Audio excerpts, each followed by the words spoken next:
Buenas noches.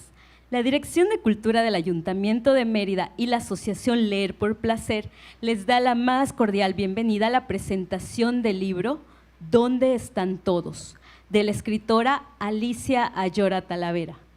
Esta presentación forma parte de una serie de libros coeditados y editados por el Ayuntamiento de Mérida. Se pueden adquirir y comprar en librosenred.com. Nos acompañan la autora Alicia Ayora Talavera, nacida en la Ciudad de México, de padres yucatecos. Estudió la licenciatura en Administración de Empresas Turísticas en el Instituto Tecnológico de Mérida y tiene una certificación en Desarrollo del Cerebro Humano obtenida en Filadelfia, Estados Unidos. Además de 2 maestrías, una en psicoterapia y otra en psicoterapia enfocada a las adicciones en Mérida, Yucatán. En 2014 participó para los premios de MAC Documentación y Estudio de Mujeres AC, con una autobiografía Somos Uno, obteniendo el primer lugar. Actualmente labora para APIS del Sureste, Fundación de la Equidad AC, y también imparte desde hace 3 años el taller de escritura terapéutica. Nos acompaña también Nelson Cepeda Borba como presentador, director de teatro contemporáneo, gestor y promotor cultural, oriundo de Montevideo, Uruguay, hijo adoptivo de la tierra mexicana, quien desde su llegada a Mérida, Yucatán, en 1999, ha realizado una labor relevante en la investigación teatral, que va desde la impartición de talleres de teatro, educación artística y la producción y dirección de diversos montajes escénicos. Creador de Borba Teatro, contribuyendo a la difusión del arte y la cultura mediante la creación y presentación de espectáculos escénicos contemporáneos, conocidos por su calidad artística y social. Finalmente, tenemos la presencia de Katia Rejón como presentadora del libro. Ella es licenciada en periodismo por la Náhuac Mayap. Actualmente dirige la revista de periodismo cultural Memorias de Nómada. Es colaboradora del programa de radio La Cita con Olga Moguel sobre temas de derechos humanos. Forma parte de la redacción líquida de la 4ª generación de la Red Latinoamericana de Jóvenes Periodistas de distintas latitudes. Ha publicado reportajes y artículos de opinión en Malvestida, Pie de Página, Animal Político, Sin embargo, La Jornada, entre otros. Es también autora del libro de poesía Notas de Jardinería. También nos acompaña en diseño de iluminación Jacobo Aguilar y en diseño sonoro está a cargo del maestro Gabriel Moreno. Comenzamos. Buenas tardes a todos, gracias por acompañarnos. Gracias a la Dirección de Cultura del Ayuntamiento de Mérida y a Libros en Red por permitirme darme la oportunidad de difundir esta obra.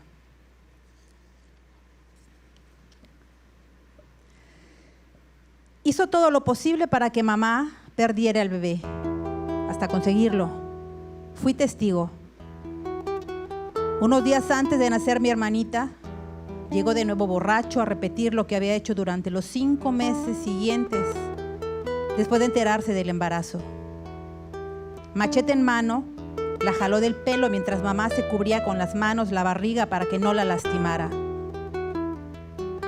Nosotros 4 estábamos parados llorando. Matías y Pedro gritaban, pero ninguno se acercaba por miedo a ser golpeados. ¿Por qué quieres tener ese niño? No es mío. ¿No ves que es una carga para mí? Si no soporto a los otros y traes a este. Cuando vayamos al hospital le voy a decir a las enfermeras que se queden con él. Y si no quieren lo vamos a dejar en el camino y nos largamos. Pero ese niño no entra aquí.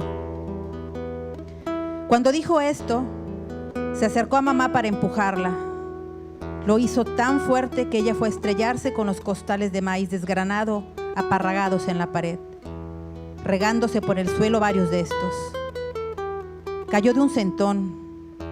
Agarrándose la barriga le suplicaba que la dejara. Él estaba convertido en un demonio. Ahora recoge con la lengua todo ese maíz que ya regaste.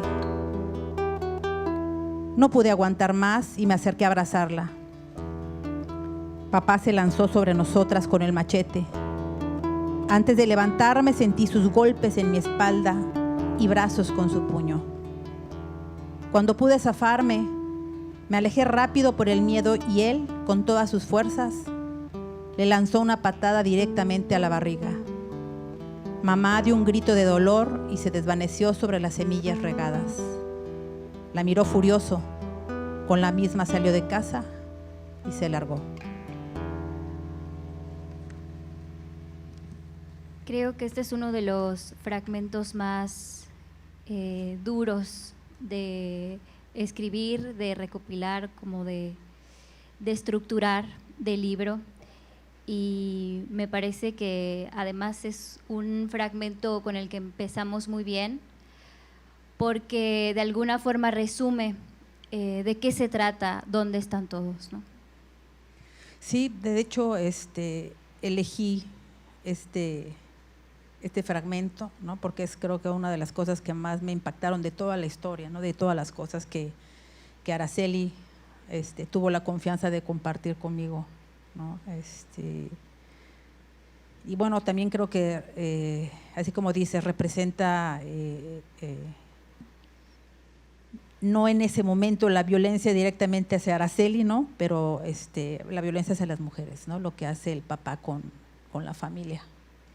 Y también cómo afecta, digo, a lo largo del libro se ve como más, de una forma más evidente, pero cómo afecta a las infancias ser testigos de este tipo de situaciones por personas que deberían de poner el ejemplo de una actitud con más pasividad, de educar, de poner el ejemplo de cómo se debe resolver un problema. Y sin duda, esta es como una primera semilla de qué es lo que, cómo crece Araceli, ¿no? Que al final de cuentas se vuelve también parte de cómo ella toma sus decisiones en el futuro y cómo se normaliza la violencia, ¿no? Sí, bueno, esto a mí me hace pensar, ¿no? En todo lo que la mamá vivió antes de, ¿no? Pues de casarse con su esposo, ¿no? Todos los eventos violentos en la vida de Araceli mientras estuvo con su familia, ¿sí? Y todos los eventos de violencia cuando ella forma la suya propia y en todo lo que afecta, ¿no? A su propia familia, bueno, su familia hablando de ella y a su hija, ¿no? Porque tiene una hija. Claro, sí, hay todavía un trasfondo que no aparece en el libro, pero que se hace evidente en cómo la madre aguanta tantas cosas y que al mismo tiempo le pone el ejemplo a Araceli de que la violencia doméstica, la violencia de pareja es algo que se tiene que aguantar, ¿no? El temor nos vuelve torpes, lentos. Así viví mi infancia en la milpa, pues con papá no había la posibilidad de enmendar errores. El más mínimo era castigado bestialmente. La vida se fue haciendo una cadena de torpezas, de las básicas por falta de habilidad de una niña de 8 años a la carencia de aptitudes para el trabajo. Era lenta por el miedo al regaño y cometía errores por el temor a los golpes. ¡Ay, Dios! Se va a dar cuenta papá. Un pinchazo en la boca del estómago llegó en un segundo al ver una plantita desprendida. Corté su tallo en un descuido y asustada la volví a sembrar junto a su raíz, pero fue inevitable ocultarlo. A los 10 minutos, la mata muerta descansaba flácida sobre la tierra ante el calor del sol terrible de mayo. Papá llegó después. Alcancé a ver junto a la planta muerta sus pies rajados de campesino, manchados al igual que sus alpargatas de cancap. Se paró con los pies separados de forma intimidante. Estaba inmóvil y antes de que subiera la vista, a él ya le salían de la boca los primeros insultos. ¡En cuclillas! Aún estaba chapeando y sin atreverme a mirarlo porque estaba prohibido durante el regaño, solo alcancé a ver el bejuco en su mano bajando velozmente hacia mi espalda, que recibió 3 duros azotes. El bejuco entró debajo de mi axila derecha, las 3 veces al tratar de cubrir con mis manos la cabeza, rasgando mi delgada piel de niña. Como casi siempre, mamá solo miraba. Creo que en ese entonces no cuestionaba el maltrato de parte de papá. Lo veía venir, caer sobre mí. Lloraba el dolor físico de sus golpes. Sentí un nudo en el pecho y una tristeza que me abrazaba. Sin embargo, cualquier momento de alegría, por más corto que fuera, aún me podía distraer y hacerme feliz. Hasta que llegó el momento de caer en cuenta de cómo había sido y seguían siendo las cosas. No sé si el dolor se acumula y revienta, pero en algún momento pareció encenderse una luz y me encontré sumergida en un mar de dolor.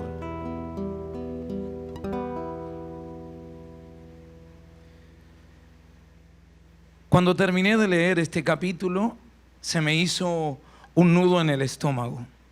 En realidad, todo el libro es un viaje de resistencia y gran aliento emocional. Leí y volví a leer una y otra vez el mismo párrafo.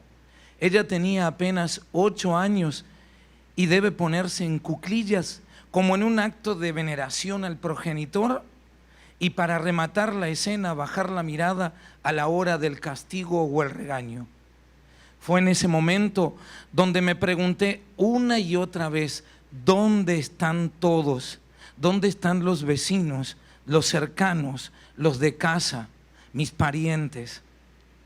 Bueno, estaba mamá, aunque silenciosa y sin articular palabra.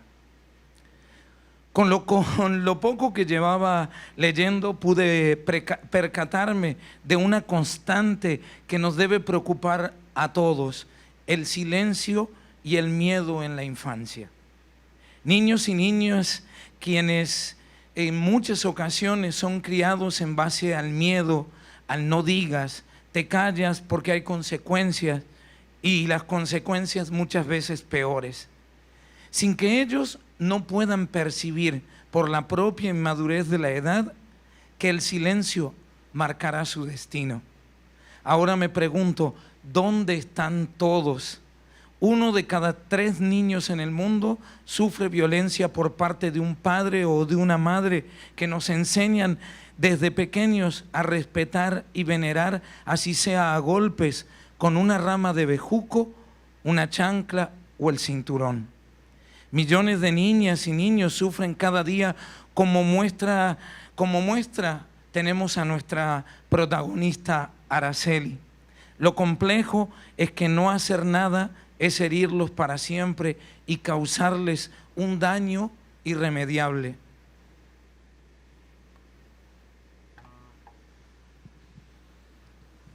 No sé, ahorita escuchando a Nelson me vino a la cabeza todo el proceso de escribir el libro,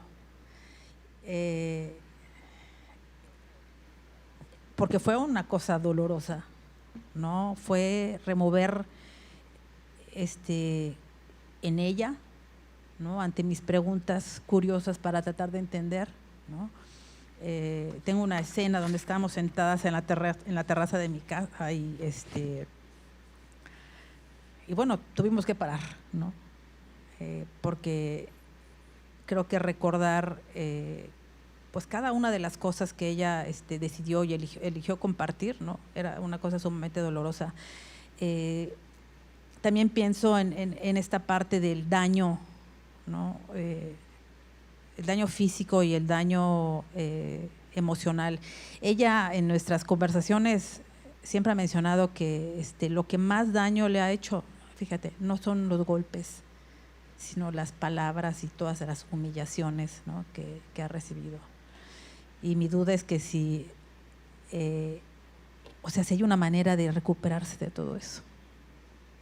Creo que tal vez sin poner el centro ahí en el libro, también hay una crítica a este tipo de crianza, ¿no? A una crianza donde parece que mientras más duro golpees a un niño, tanto digamos de forma literal, tanto de forma figurativa, piensas que lo vas a hacer más fuerte ante la vida. Y lo que nos presentan estos testimonios y algunos datos que nos ha leído también Nelson es que es completamente al revés, ¿no? Lo que haces es convertir a esta persona en una persona que en el futuro va a ser vulnerable, que va a ser endeble, que cualquier cosa la va a tirar, ya sea con depresión, ansiedad. Y creo que eso es algo muy que ya tendríamos que estar repensando, ¿no? Ciertas formas de crianza.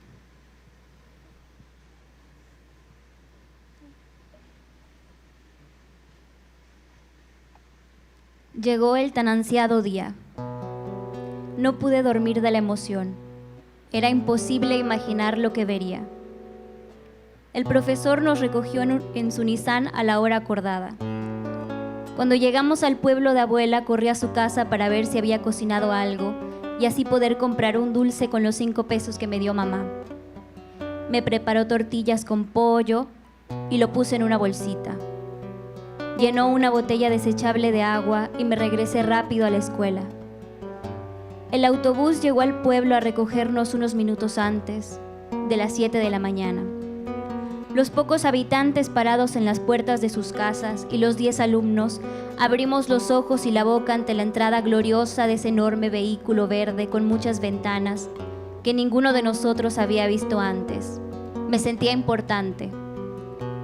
Todos los niños gritamos emocionados hasta que el camión se estacionó frente al salón de clase. Al abrirse la puerta, el profesor, feliz de vernos felices, dio la señal para subirnos. De inmediato corrimos incrédulos ante lo que teníamos frente a nosotros: asientos afelpados, reclinables y 3 pantallas de televisión. Acomodados sacamos las cabezas por las ventanas diciendo adiós a todos.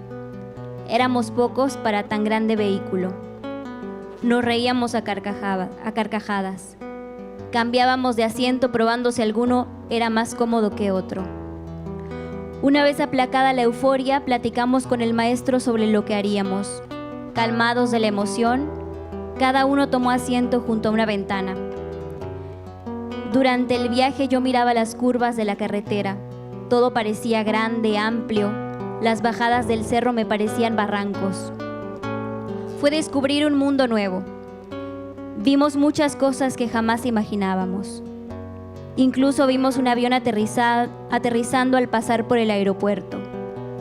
Se me hizo un viaje largo, sentí dar vueltas y más vueltas hasta llegar al destino final, que aparecía ante nosotros como una promesa codiciada. Desde que nos informaron del viaje, supongo que era un centro de convenciones.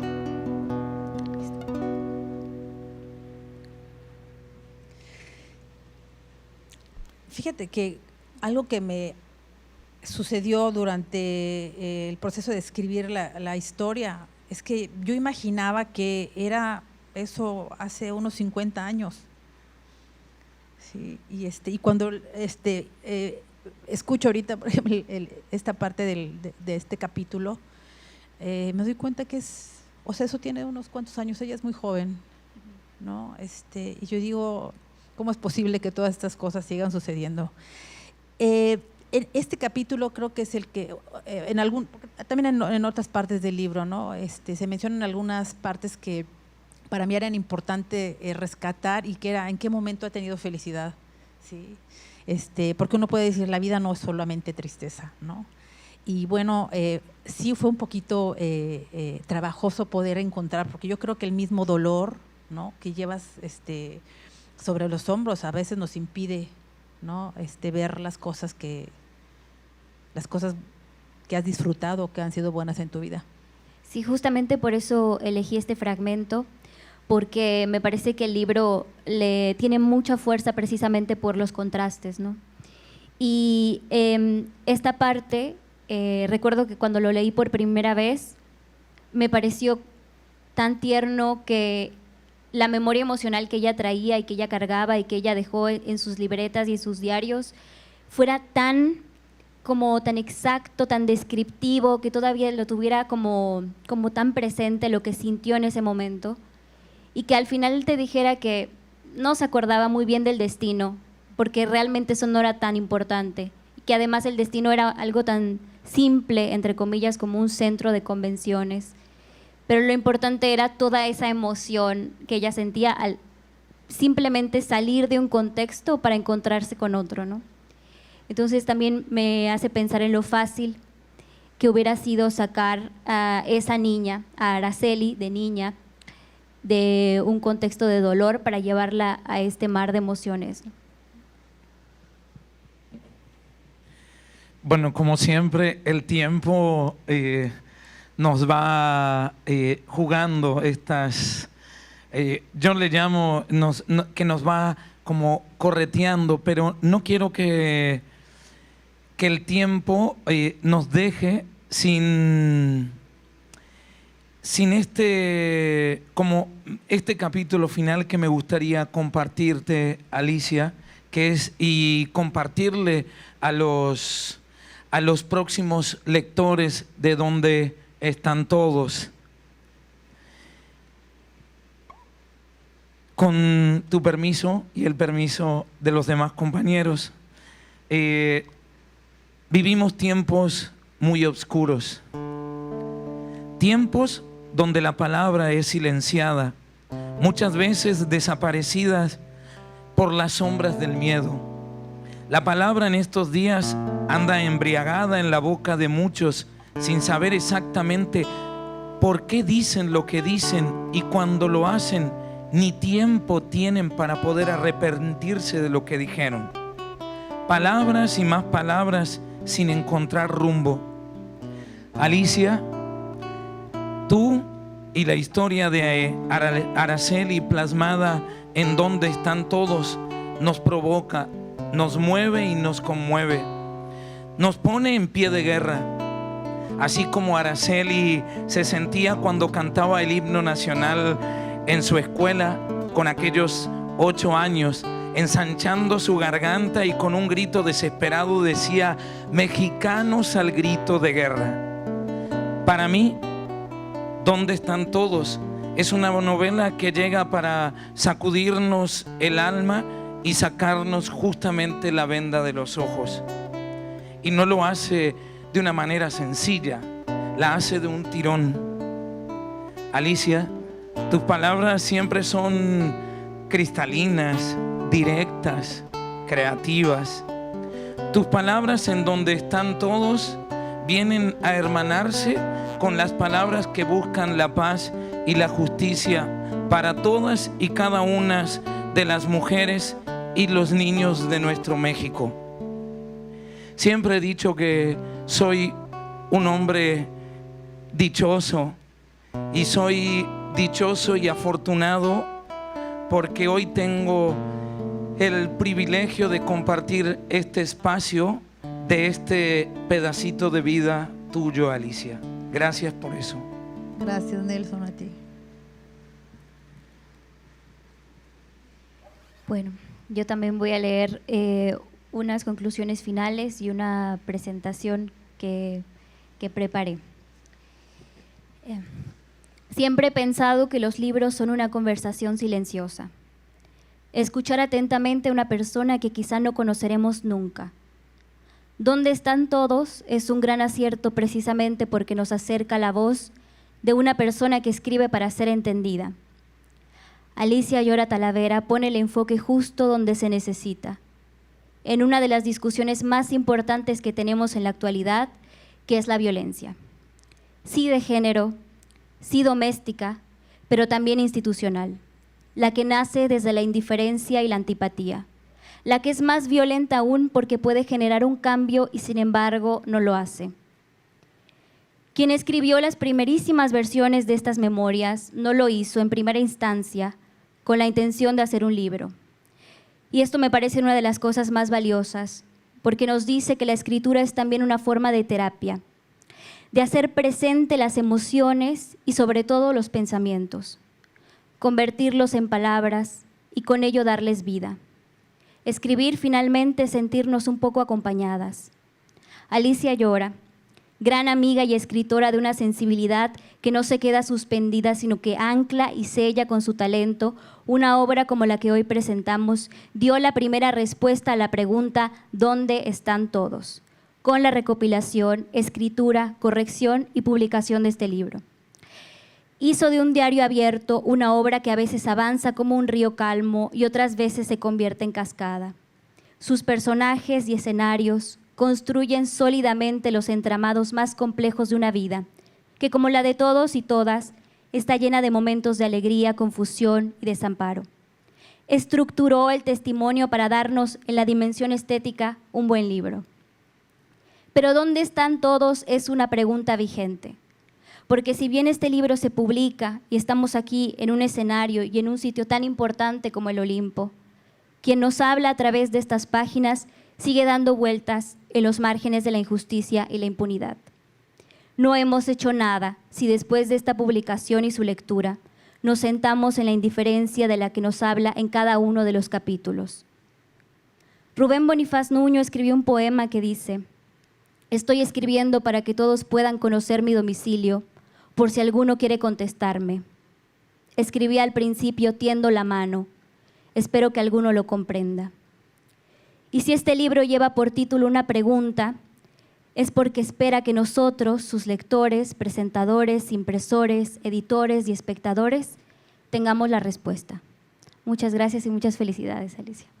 Muchas gracias, Katia. Gracias. Bueno, yo quiero cerrar igual con unas palabras, ¿no? Trabajar con mujeres que viven violencia extrema, ¿no? Ha sido un proceso de introspección muy, muy duro. Lo más difícil ha sido hacer conciencia, y con ello me refiero es llegar a ese lugar en donde aterrizo la explicación de lo que creo como cierto. Qué difícil ha sido responder por qué creo lo que creo y por qué hago lo que hago. Mirarme y poner en duda mi sistema de creencias. Tuve la suerte de haber sido educada por una mujer y un hombre que no supieron responder a mis preguntas, pero respetaron mi libertad de poder encontrar mis propias respuestas. Y creo que eso ha sido fundamental para poder cuestionarme todo, absolutamente todo lo que me rodea, y sin saberlo poder emanciparme. Estamos rodeados de historias de violencias a las mujeres que van desde el más sutil sometimiento hasta las acciones más descaradas y brutales. Y el mundo parece seguir girando impertérrito. Quizá porque sucede en el ámbito privado, que ya no es tan privado, porque todos, absolutamente todos, sabemos qué es lo que está pasando. Todos los vecinos y las autoridades. La responsabilidad social se ha reducido a un discurso de dientes para afuera, que parece no incluir a las mujeres. Una verdadera conciencia social requiere de mirarse y reconocerse como seres biológicos ineludiblemente ligados a nuestra cultura. Y ello nos concede la elección de no ser partícipes o perpetuadores de la violencia, y sí plenamente responsables del mundo que construimos. Porque solo así es posible entender que si la violencia hacia las mujeres persiste, es resultado de nuestras acciones. El día que terminamos de escribir la última hoja de esta breve parte de la historia de Araceli, hasta ese momento en sus ojos había esperanza. De eso ya son un poco más de 5 años. Araceli alcanzó a dar un respiro de algunos meses antes de que Francisco, su esposo, regrese a seguir ejerciendo implacable su violencia sobre ella. Ha sido un desgastante peregrinar de denuncias y supuestos trámites inútiles que se quedan en el escritorio. Aprehensiones de un par de horas a este señor que con 300 pesos es liberado. Las evidencias tampoco nunca son suficientes para consumarse un juicio sobre Francisco y Araceli reciba justicia. Pareciera que están esperando que la mate.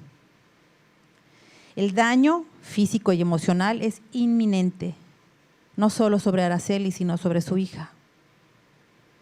Ojalá y bastara emanciparse, pues mientras la ley no se aplique sobre aquellos que atentan contra la dignidad, integridad y dignidad de las mujeres, todas seguimos en riesgo. Araceli me escribió un par de líneas para que yo pudiera compartir en este espacio. Se las comparto. Dice: puedo perdonar, pero la mente no olvida. Retroceder el tiempo es imposible. Oh alma mía, que anhelas no recordar aquella tarde soleada. Y ya para terminar, ¿sí? Este libro, como mencionó Lili al inicio, ¿no? Forma parte de los libros elegidos que son editados y coeditados por el Ayuntamiento de Mérida, y pueden conseguirlos en Libros en Red, que es www.librosenred.com. Este evento igual es organizado por la Dirección de Cultura del Ayuntamiento de Mérida y Leer por Placer. Muchas gracias.